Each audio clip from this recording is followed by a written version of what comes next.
This is Chapter 3. We're talking about the computer forensics lab.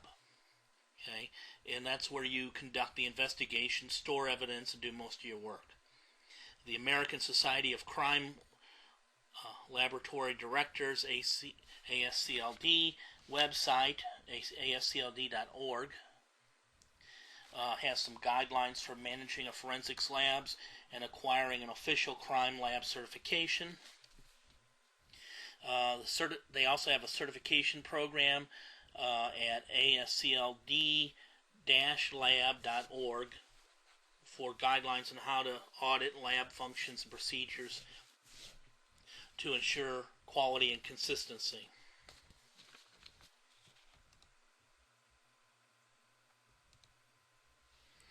Okay, the lab manager, his job includes setting up goals, schedules, staff duties and responsibilities, assigning cases to the lab staff members, and know where to expect preliminary and final reports. Staff members are responsible for their own knowledge and appropriate training to perform their tasks. They should be aware of new technologies and look to training programs that can help them develop on a professional level. In other words, take control of your own career and don't wait until you're behind to seek out additional training.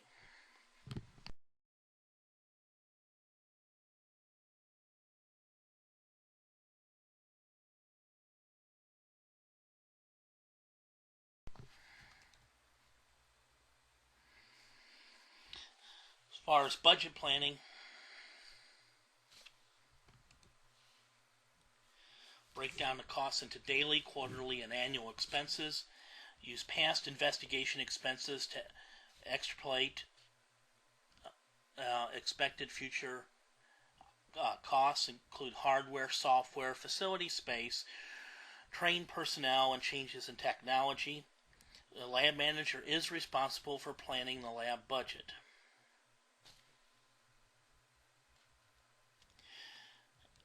You should also identify crimes committed with specialized software.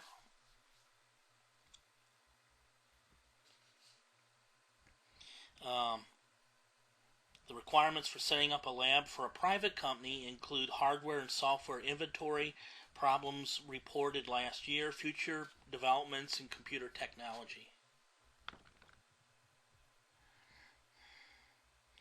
Time management is a major issue when choosing software and hardware to purchase.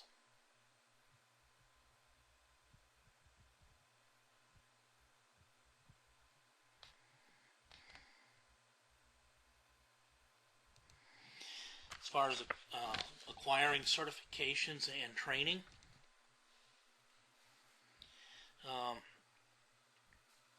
some of the problems you may encounter when getting certification include the high cost of the training in preparation to get certified.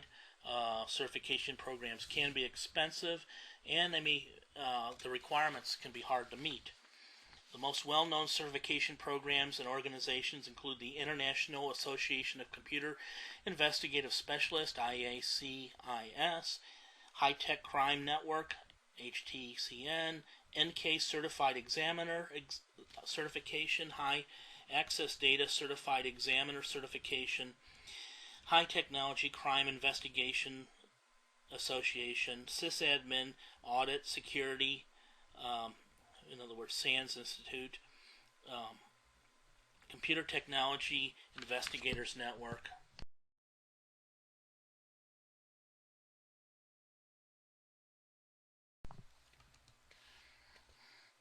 New Technologies Incorporated, Southeast Cybercrime Institute at Kennesaw State College, University, Federal Law Enforcement Training Center, National White Collar Crime Center. Okay. You need to find which certification programs meet your particular needs.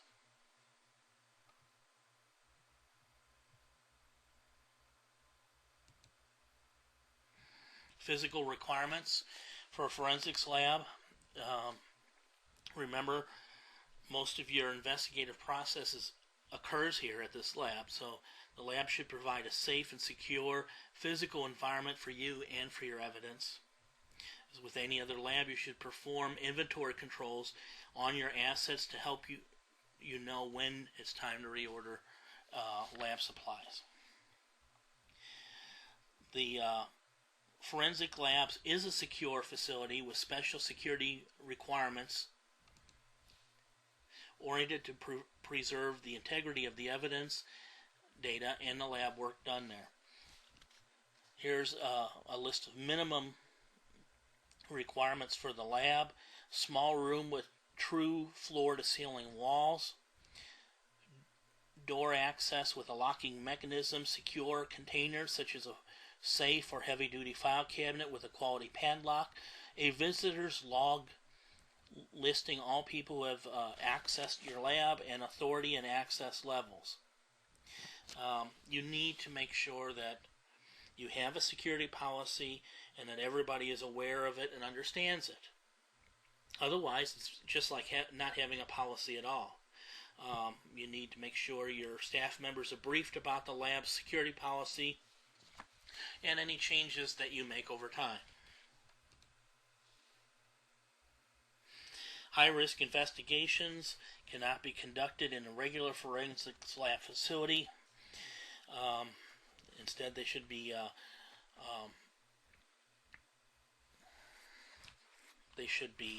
conducted in a Tempest lab. Some of the characteristics of a Tempest lab: the computer emanates electromagnetic radiation. Some specialized equipment can pick up this radiation from devices at least a half a mile away or up to a half a mile away, allowing attackers to know exactly what you're doing with your workstation. Tempest facilities are designed to minimize the radiation outside the facility or to block it altogether. Also, using low emanation workstations is a less expensive alternative to a Tempest lab.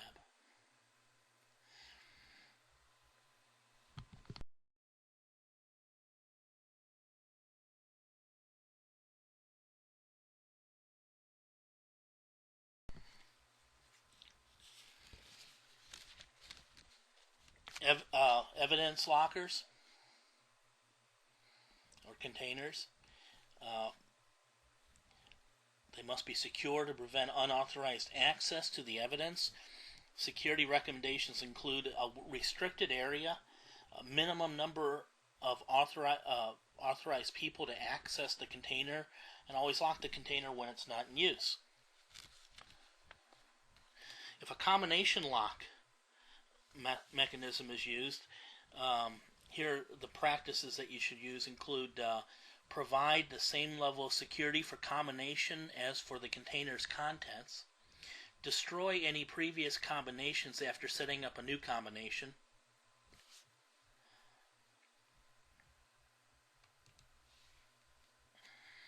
change the combination every 6 months or when required.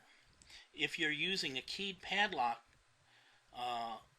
system, appoint a key custodian.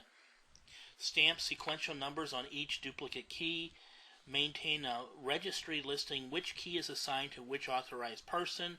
Conduct a monthly audit. Take an inventory of all keys. Place the keys in a lockable container.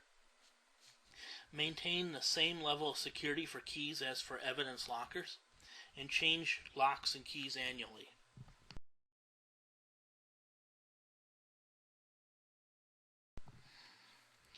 Okay, the evidence container should be made of steel with an internal cabinet or external padlock.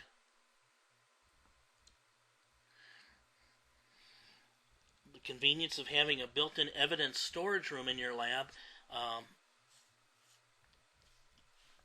is well worth it. The security measures you should follow: building and management.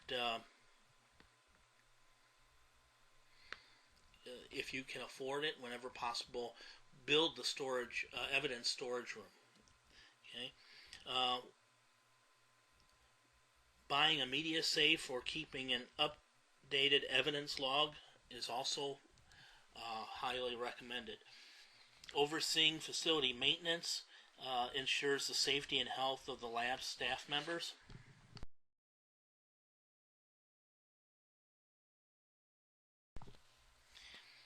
Some of the considerations for appropriate facility maintenance: you should immediately repair damages to walls, ceilings, and floors. Implement measures to protect equipment from static electricity. Properly dispose of your materials.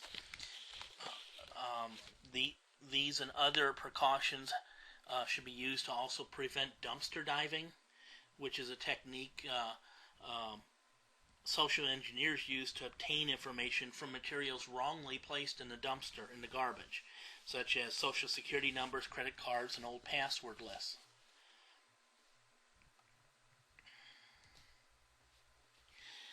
Physical security needs.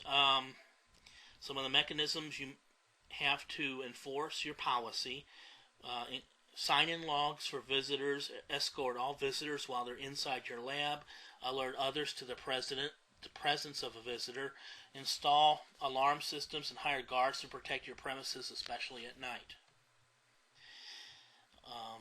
Auditing a computer forensics lab. You need to regularly audit the lab.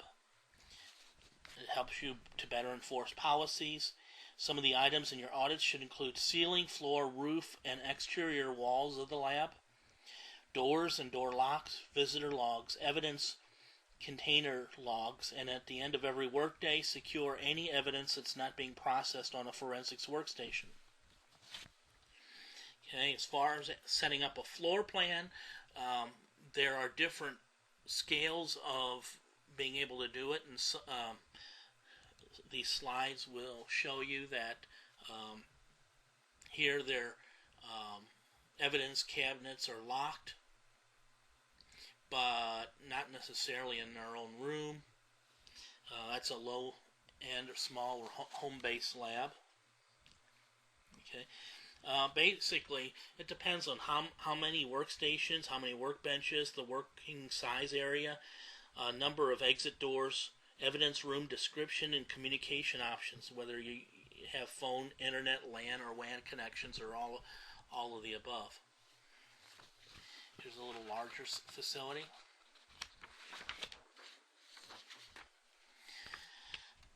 And here's a facility with its own evidence room. Selecting a basic forensic workstation according to your budget and your needs also depends on what tasks you're going to perform. Okay, for police labs, they have a different technological set of problems, and police labs that they have to face with the community. Some special interest groups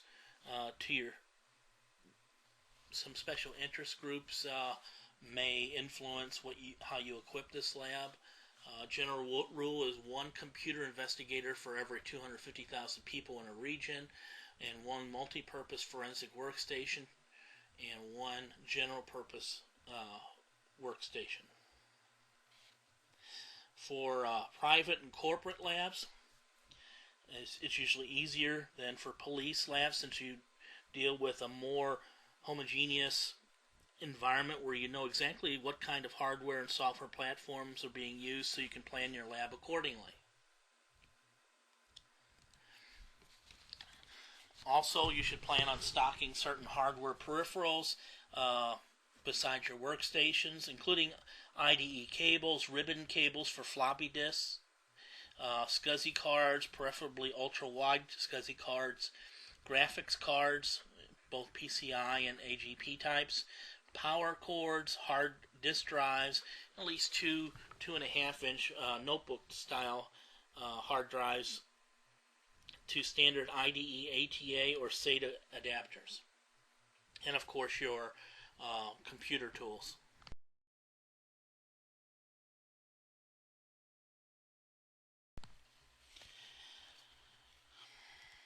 Maintaining operating systems and software inventories are also important. Keep licensed copies of in a forensics lab, including your different versions of Microsoft Office, Quicken, programming languages, specialized viewers, Corel Office Suite, Star Office or Open Office, Peachtree accounting applications. Disaster recovery plan. It should include plans for recovering from catastrophic situations, severe virus infections, workstation reconfigurations, backup policies and tools for single disk and RAID servers, and configuration management tools to keep track of software updates.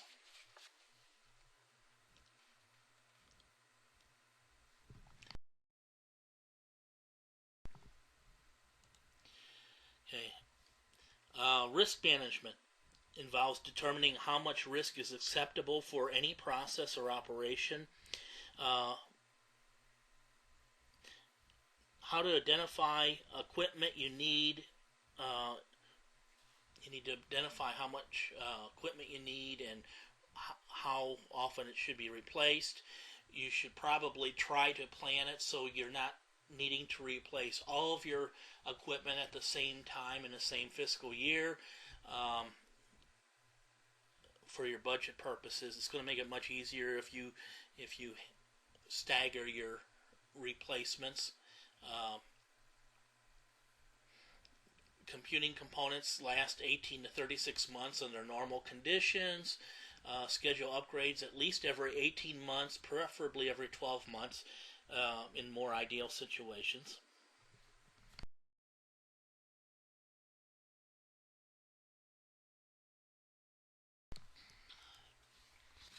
Laptop forensic workstations are still less capable than desktop workstations used for forensics, simply because of their limited connectivity possibilities, but they are becoming better at it. They're still limited though.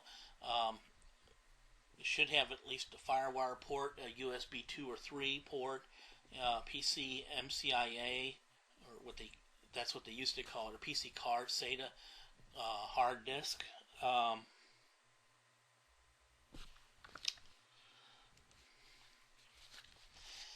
Developing a case to build a forensics lab. The best way to gain approval for purchases is by showing that in the end the innovation will reduce costs and increase profits. Good arguments to include when preparing a business case for developing a forensics lab include that forensics investigations can help the organization in reducing its litigation costs and establishing a better protection level for intellectual property, trade secrets, and future business plans. Different stages that you should follow for building your case include the justification, budget development, facility costs, and under facility costs you're talking about computer hardware requirements, software requirements, and other miscellaneous costs. Also approval and acquisition, implementation stage, acceptance testing, correction for acceptance, and production. The better you plan your project, the more likely it will be accepted and funded.